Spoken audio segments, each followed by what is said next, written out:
Hey everybody, this is your official August newsletter. Scratch that. This is your September newsletter. We didn't get to August. I was too busy with too many of your wonderful real estate transactions. And so now we're on to September. I'm back on the train, and we are going with the September newsletter this direction. So there's two things I want to talk about today. One of them is a market update, and the other is a little bit of information on the previous recession and the bubble that burst, and why I don't think that that's going to happen anytime soon. So I really want you to stick around and pay attention for that. So here's what we're going to do. We're going to make the September newsletter market update very, very short. The market is starting to cool just a little bit from the summer heat and the spring heat. The market was fast and furious, and it was very difficult even to get offers in before that they were in on somebody else. Very competitive market, definitely still a seller's market, and prices are going up. So cooling, price reductions, school starting, people are trying to get into the house before school starts, or people have already given up looking for this summer and are going to take the rest of the fall and the winter off and start again in the spring. So things are starting to simmer down. You're not seeing as many homes in escrow, and you're not seeing as many homes. You're seeing homes on the market stay on the market longer. Okay, so they're staying on the home. They're not selling as quickly.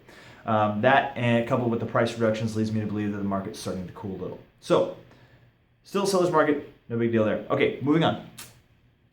This bubble thing. Okay, I've heard from numerous buyers or friends of mine that are considering buying that they think that they just want to wait a few years for this bubble to burst.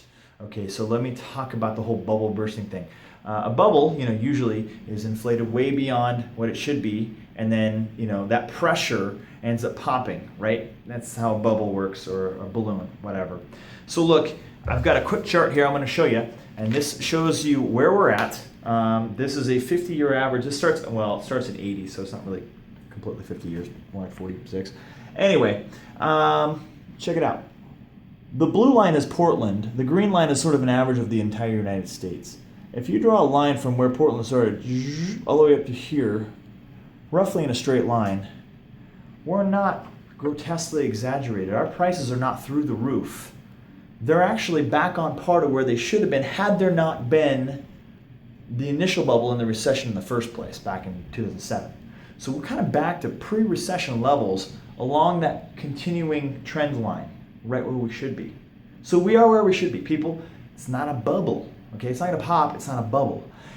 If it jumps up another 50% in the next, 2 years because things go haywire, then we would be in a bubble. But even if we were in a bubble, which we're not, let's talk about why the first one popped in the first place, okay? It was because of bad lending practices. They were throwing money at anybody for any reason. You want to buy $1 million house and you only, earn $10 an hour? Sure.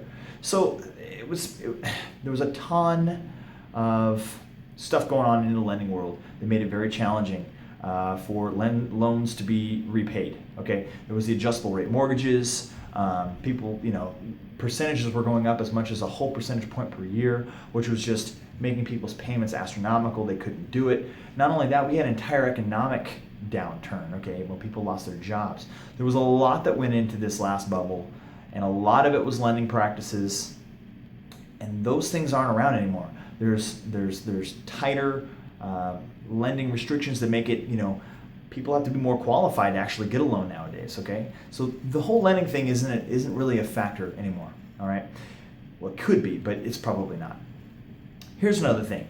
Our prices and where they are. So the prices are high right now, but that's because of this little economics 101 thing called supply and demand. See, we've got a ton of demand.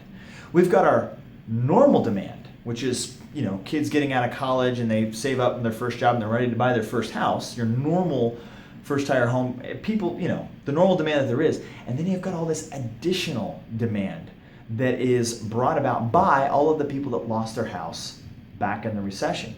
Think about it. We're about 7 years away. If you took a bankruptcy, now you're able to come back into the market and buy again. So we've got a lot of boomerang buyers. They lost their home in the recession. Now they're eligible to get a loan and to buy a house again. So remember, there was a lot of people that lost their houses. All these people are back into the market now. So that's extra demand. And then you've got rent. You've got people who are normally renting, but here in Central Oregon, the rent rates are so high that they could almost buy a house, they could buy a house, for the same amount of money as they would be paying to rent. So why rent when you could just buy? So you've got a lot of people looking to buy from the rental pool as well. So you've got these three different avenues that are all have people that want to buy. It's a lot of demand. Guess who gets to appeal to that demand?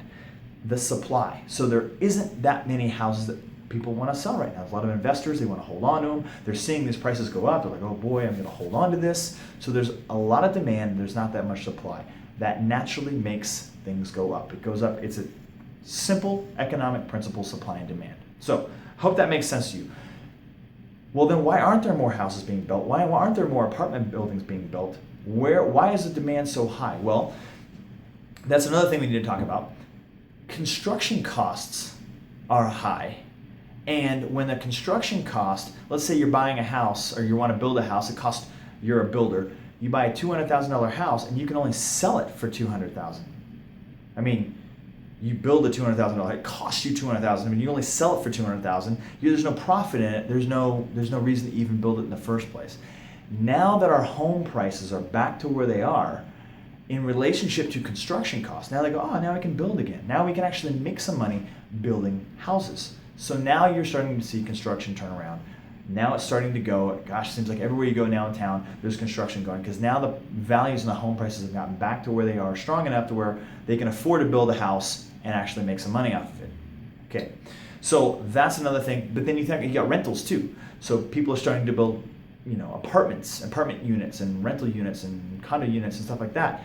That will also further reduce the pressure on renters. If you have more apartments, that'll reduce the rents, right? And more people will be happily renting instead of deciding to buy.